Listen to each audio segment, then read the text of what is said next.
Welcome to the Tech Egg. Don't get scrambled. Enjoy the video. In this video, I will explain how to jumpstart a Mitsubishi Mirage.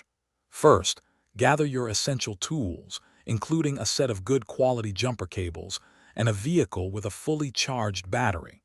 Make sure both vehicles are completely turned off and in park or neutral with the parking brake engaged. This is a crucial safety step before you begin connecting anything. Always prioritize safety when working with car batteries. Now let's connect the jumper cables correctly. First, attach one red positive clamp to the positive terminal of your dead Mirage battery. Then, connect the other red positive clamp to the positive terminal of the working vehicle's battery. Next, connect one black negative clamp to the negative terminal of the working battery. Finally, attach the remaining black negative clamp to an unpainted metal surface on your Mirage, away from the battery.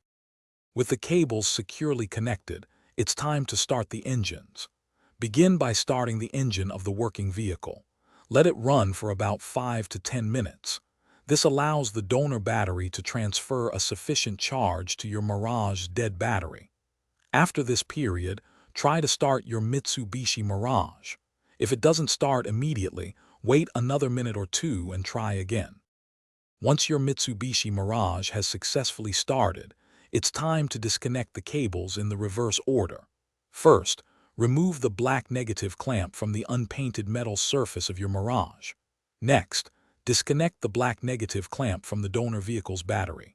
Then, remove the red positive clamp from the donor vehicle's battery. Finally, disconnect the red positive clamp from your Mirage battery.